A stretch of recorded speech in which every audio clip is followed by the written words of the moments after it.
What's up, you guys? It's been a little while. So I'm here right now in Nebraska. I'm driving back towards Colorado, going from New York to Denver, doing a few gigs this week, and thought this would be a good time to do a little Q&A. Had a few of you guys answer a couple questions, so let's answer some questions. Okay, I get to be a little selfish for the first question. YK Sisentian asks, I guess to start, the main question would be, how have you been?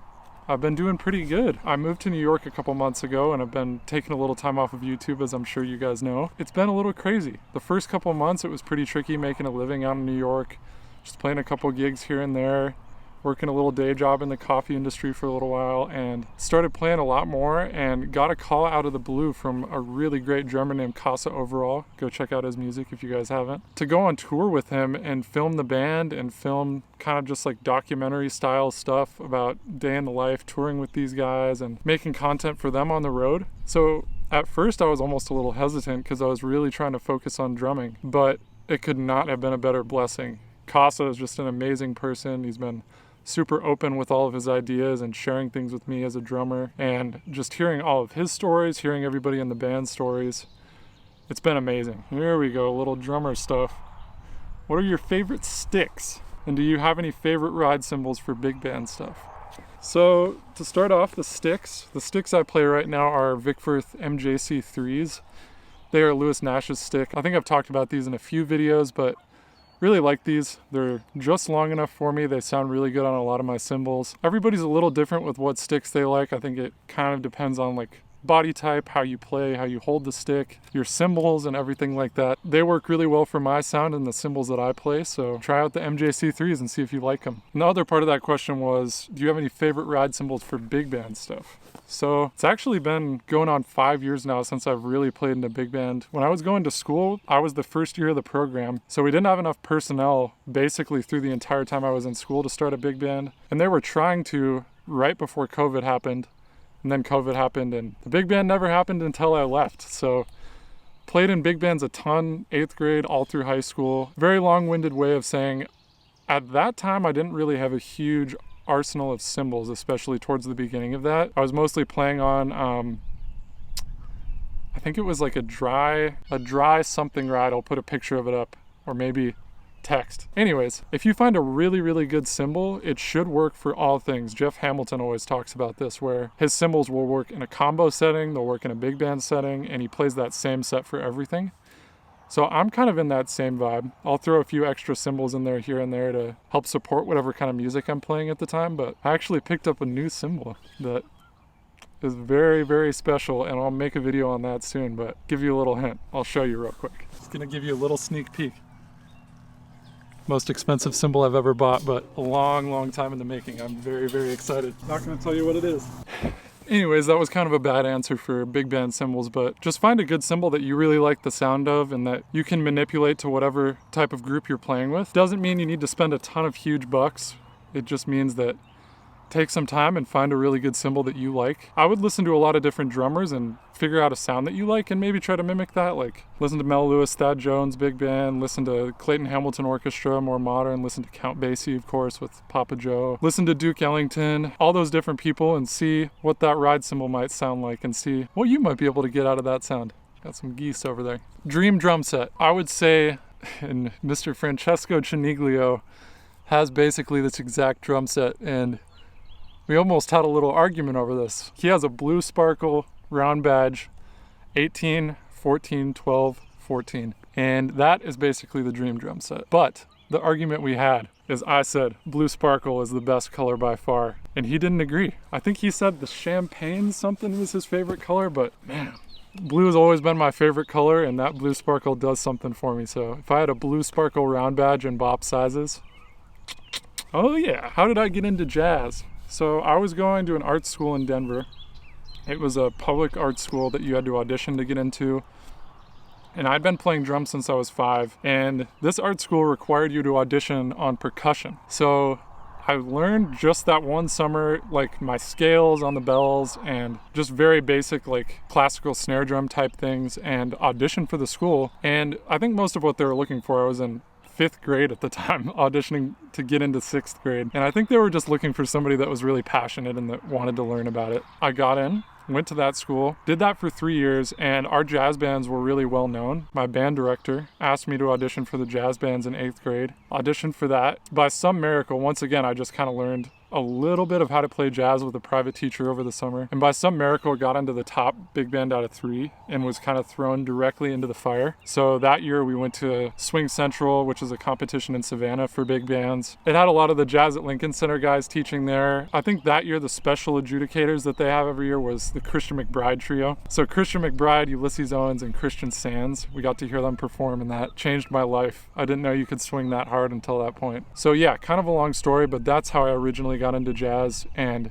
I had a lot of amazing friends I was going to school with there, including Rico Jones, Gabe Roop, Tony Golden, Liam Broderick. There's a lot of others. Max Moore, excuse me, one of my best friends. Yeah, a lot of those guys really inspired me throughout my high school and middle school time, so owe that to them the most, for sure. Patrick asks if he's starting out a jazz funk kind of band, do I have any general suggestions to get started?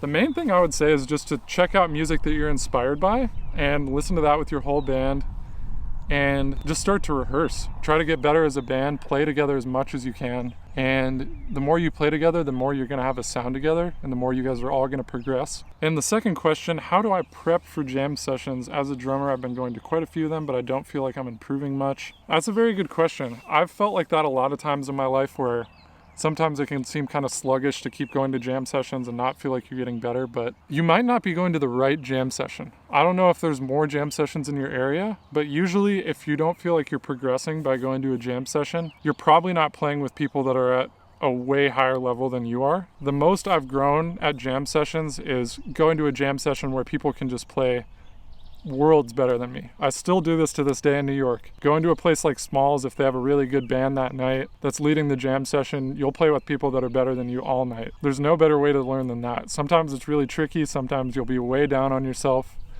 but that gives you a great thing to practice. You usually know what you did wrong. Yeah, I would say try to look for some other jam sessions, but also in the same vein, every jam session you go to will have different things you can get out of it. So, for instance, if you hear somebody play that you really like, try to take something from their playing that you like, or a concept from their playing. And if you hear somebody that you really don't like, and even this can be yourself, take something from that and figure out how you could make that better to make it into something you would want to listen to. So try that out and let me know how that goes.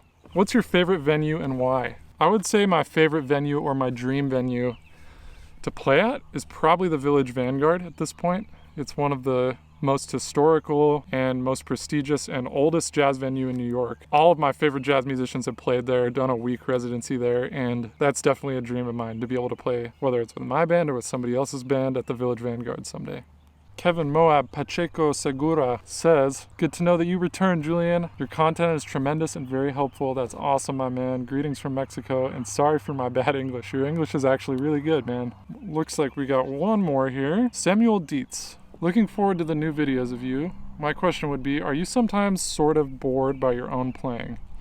Playing the same structures when you're soloing or something like that? And what could you recommend to do against this problem? I hope that you're fine and your career is developing good. Greetings from Germany. Thank you, Samuel. I appreciate it, man. I absolutely do feel like this sometimes. It's very easy to get bored of your own playing and especially feel like you're in a rut, even if it's not necessarily boring. Things can get very stagnant sometimes, and I feel like this all the time. I go through phases that I feel like my playing is really on a track. It's got something artistic behind it. It's got a concept. And sometimes I'll go to a session and just feel like I'm playing licks, like things that I've practiced a lot, and that's not how I want to play. So that can be really tricky. I would say the main way I go about combating this is listening to drummers that I really, really, really like. Somebody like Marcus Gilmore, and trying to really break apart a concept that they use. But also, a very easy way to break yourself out of that is to give yourself limitations. What I would recommend for this is basically to either take away a drum on your drum set, or even only use one drum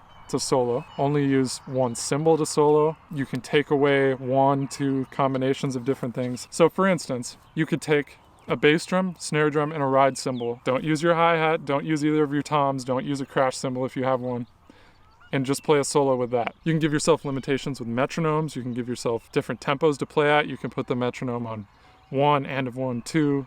You You can put it on triplets, put it on 16th notes. You can get very, very creative with these things. Some geese. There they are on your screen. So limitations really provide a pathway to creativity. And if you take away a certain drum, you can't play a lick on that certain drum. You have to think about it and actually bring yourself away from that. And you can create limitations for yourself basically with anything. You can even create a limitation by taking away one of your limbs. You can put a stick down. You're gonna use brushes instead of sticks. You could use mallets instead of sticks or brushes. If you're interested in more of these things, I would be happy to do a lesson with you, so reach out to me. So yeah, thank you guys so much from this rural campsite in Nebraska. I really appreciate each of you guys for reaching out and sending me questions. It really means a lot that you guys are still there, especially since I've been off of YouTube for quite a long time right now. I really love this platform, and it's not that I'm trying to abandon you guys or anything. I'm definitely planning on coming back and making more videos. I've got some other things with video in the mix that I'm really thinking about and might be a big game changer, so stay tuned for all of that news. And I'm still currently living in New York right now, just visiting Denver for 2 weeks. Love being outside, camping again, doing some road trips. So yeah, thank you guys so much again for reaching out with your questions, and I will see you in the next one.